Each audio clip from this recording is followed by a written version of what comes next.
At these occasions then, when you have witnessed someone having meltdown, who is in these situations the one showing this kind of behaviors? Is it, if you imagine people standing in a circle around this small guy that they will pick up on, is it the big bad wolf, the leader of the pack, will approach this little guy with some meltdownish acting? Would you imagine a sadistic school teacher practicing this, or in military business, this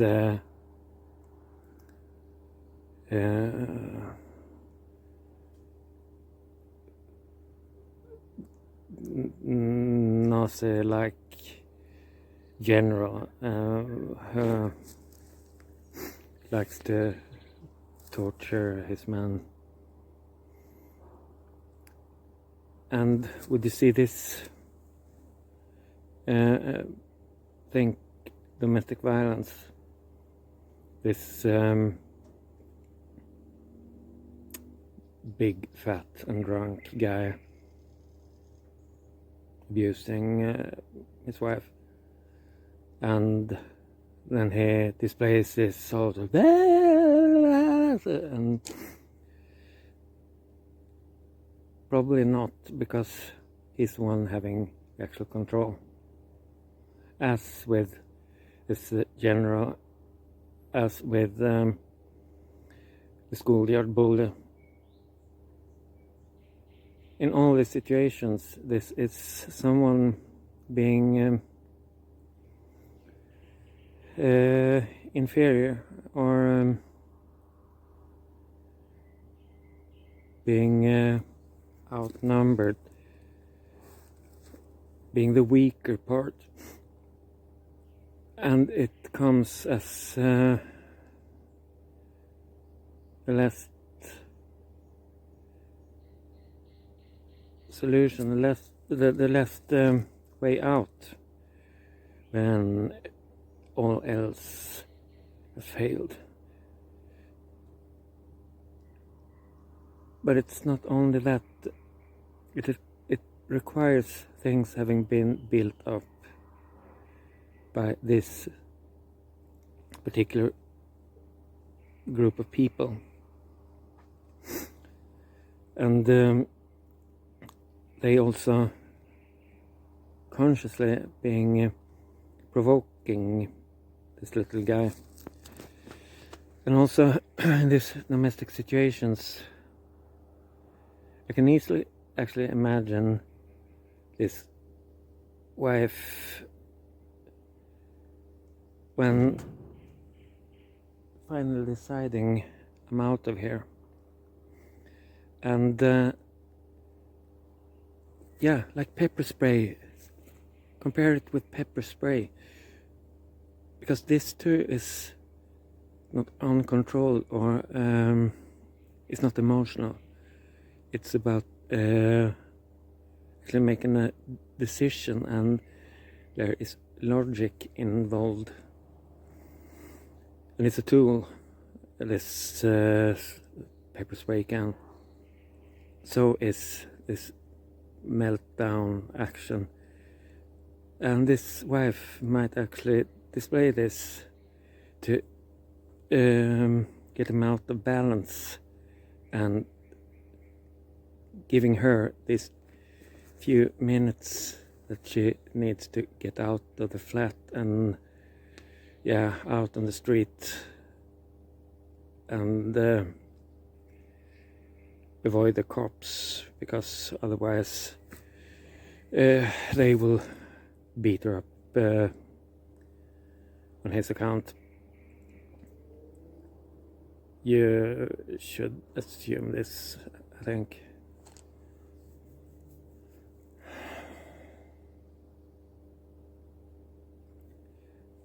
But the weird thing about this is that I think most people actually feels this. In some way they are aware of the position. Really, this one little guy in the middle of the circle, being surrounded with all these other guys so much stronger and self-secure than him.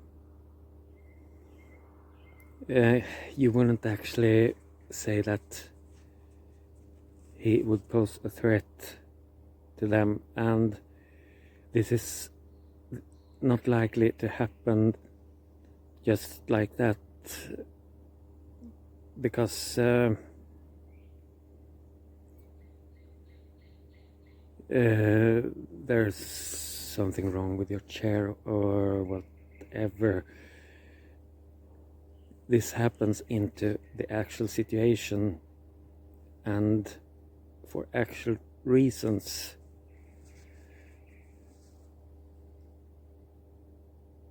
And this is what I mean with being either voluntarily or involuntarily, because this is a choice you make. It's like the catapult chair and plane out of control and heading towards the ground, and you trigger this catapult. This is nothing that you do because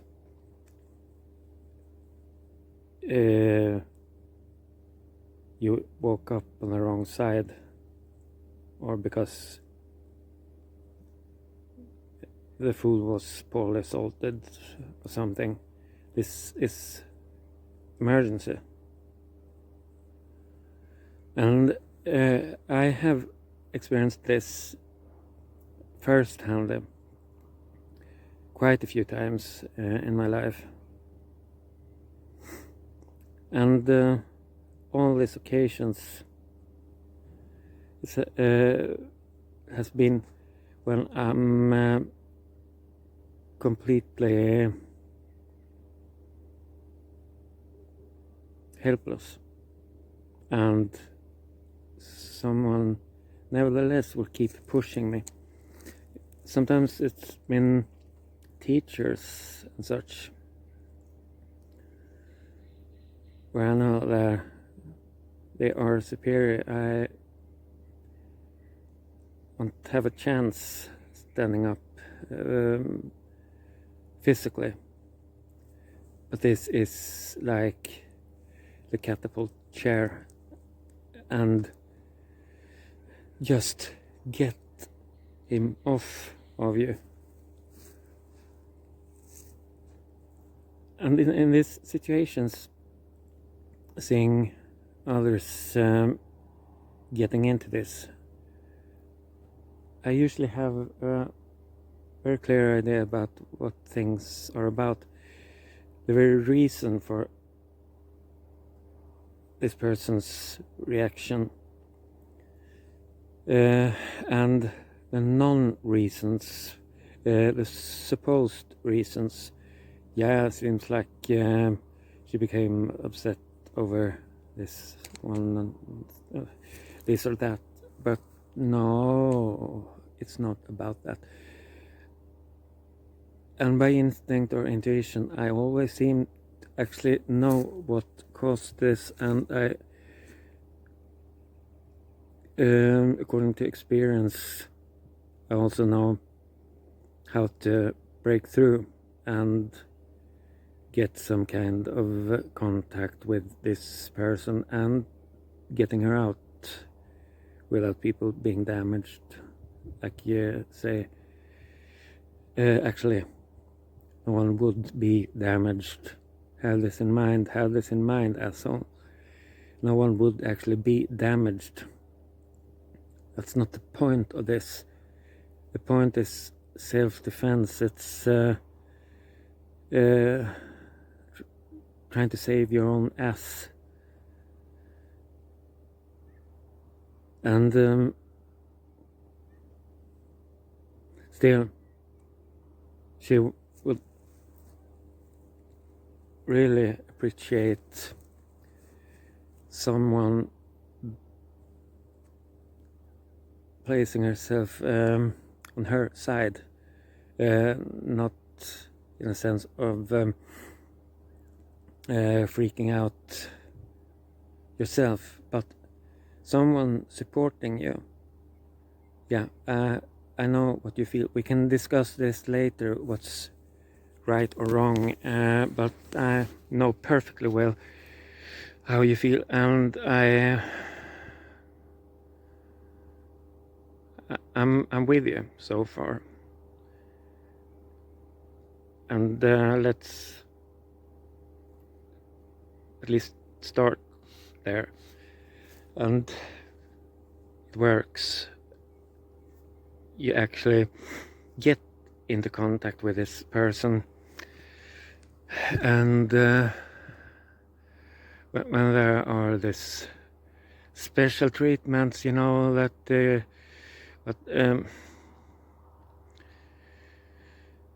tying a patient to some bed or locking her in and such, which is not really pleasant. If you actually manage to get through this electric field, or what you should call it, then even if there are 20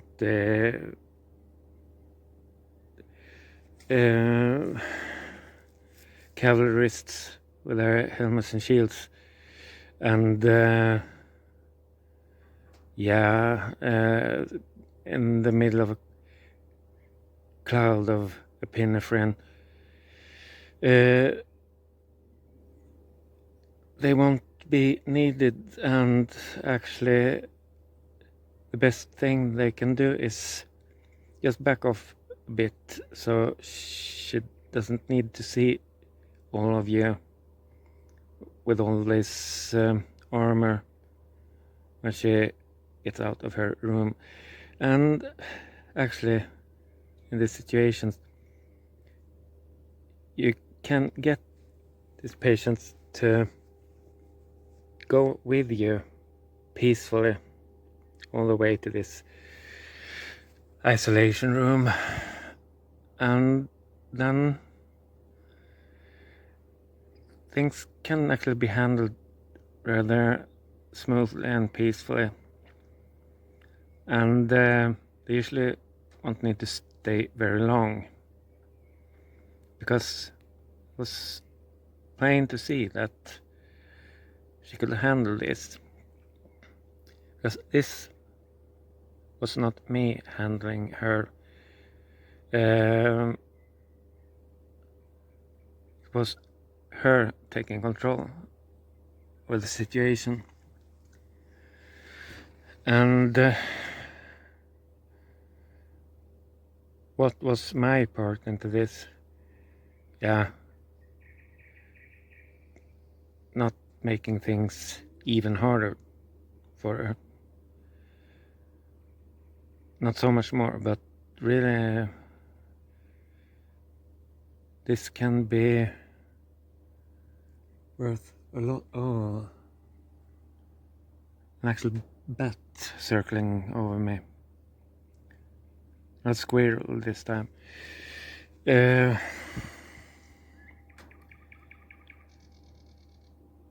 this really can change the whole situation, or really make this person feel a lot less desperate. This is not just this circle tightening around me and pressing breath out of me. There is an actual way out, and yeah, I won't be killed or punished, and that's quite some relief, really, because in these situations there is usually no support whatsoever, and that really is what constitutes this kind of situation. This is what actually will arouse this reaction of panic, not rage or anger or madness, just panic, and like I said, fairly rational and